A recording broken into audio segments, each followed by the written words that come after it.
अच्छा, बहुत अच्छा है कि आप बचपन से जानते हैं, लेकिन जो ये बीच में बैठी है इनको जानकारी है नहीं है। ये सोच लेना, जब तक ये जानकारी आपको नहीं होगी तब तक मैं दरवाजा एक तो बंद कर दिया है, दूसरा भी दरवाजा बंद कर दूंगा।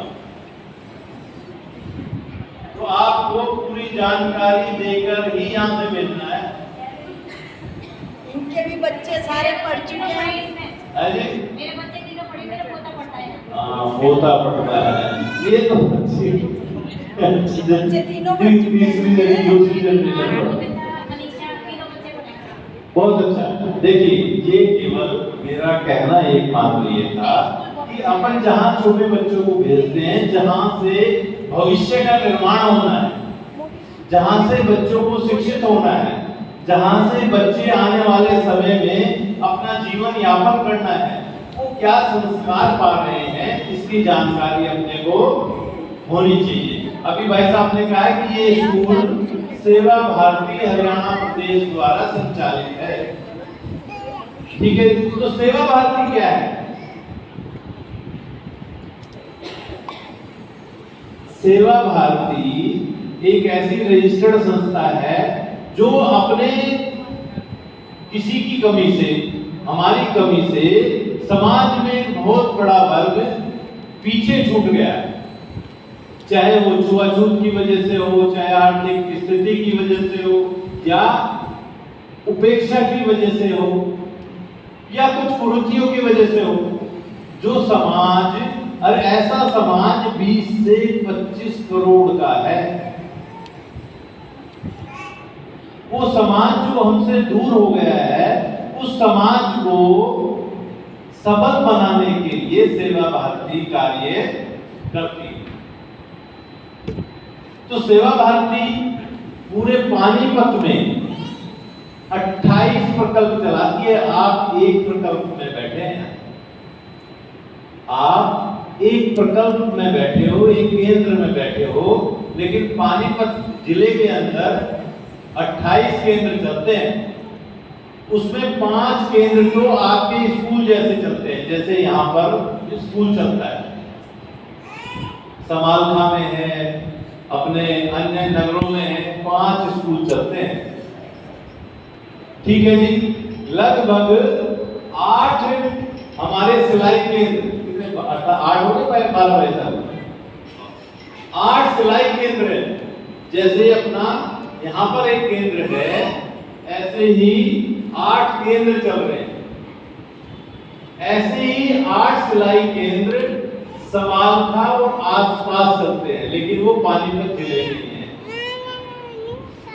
हमारे कुछ बाल संस्कार केंद्र चलते हैं, जो छोटे छोटे बच्चे दूसरे स्कूलों में पढ़ते हैं, लेकिन वो अपना ट्यूशन का काम नहीं कर पाते, उनके अंदर के लिए बाल संस्कार केंद्र चलाए जाते हैं।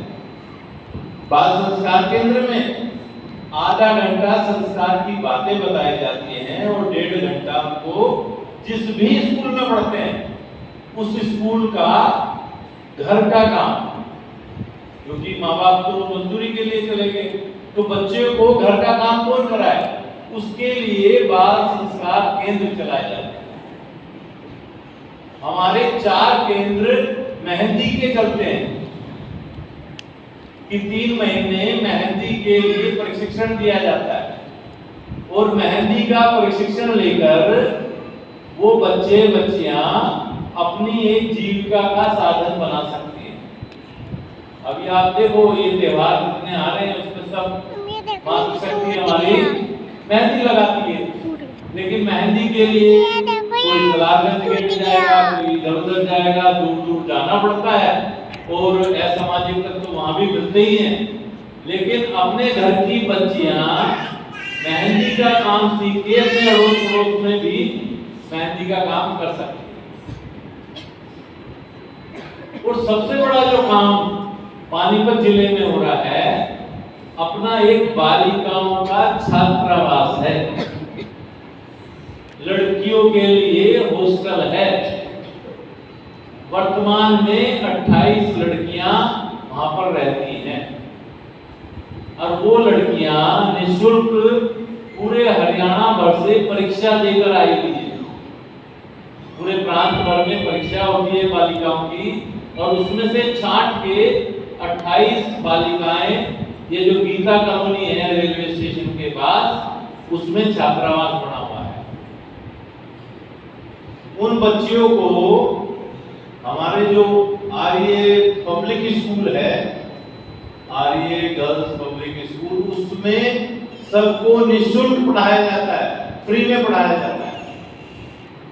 वो बच्चियां 6वीं से लेके 12वीं तक की वहां पर रहती हैं। तो जो ये बच्चियां हैं, जो हमारे यहाँ बच्चियां पढ़ रही हैं, यदि वो परीक्षा देगी तो उनको निःशुल्क इन छात्रावास में दाखिला मिलने के पूरी उम्मीद रहती है। तो इस तरह के प्रकल्पों में ये एक छात्रावास पानीपत में चल रहा है, लेकिन दूसरे शहरों में 5 छात्रावास चल रहे हैं, वो बालकों के लिए हैं।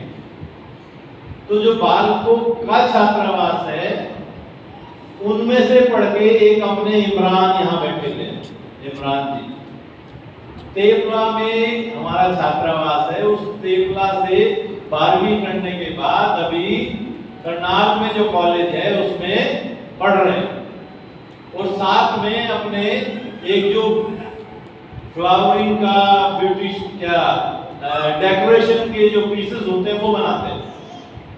पढ़ाई के साथ साथ वो ये भी अपना कार्य कर रहे हैं। तो हमारे एक तरह से 6 छात्रावास और एक बालिकाओं का छात्रावास ये चल रहा है। तो अपने लोगों का एक सबसे बड़ा इन बच्चों के लिए जो सबसे भविष्य बनाने का कार्य है, इन छात्रावासों में चल रहा है। अब ये एक छात्रावास सोनीपत में बनने जा रहा है, और एक तो हम इन बच्चों की ऐसी तैयारी कराएं, हमारे स्कूल के बच्चे जा चुके हैं, 13 बच्चे इन छात्रावास पढ़ रहे हैं।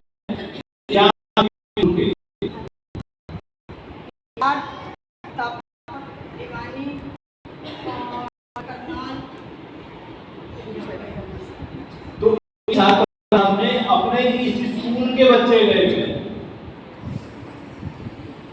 तो ये जो सब काम हो रहा है, ये समाज के सहयोग से हो रहा है। तो समाज के सहयोग से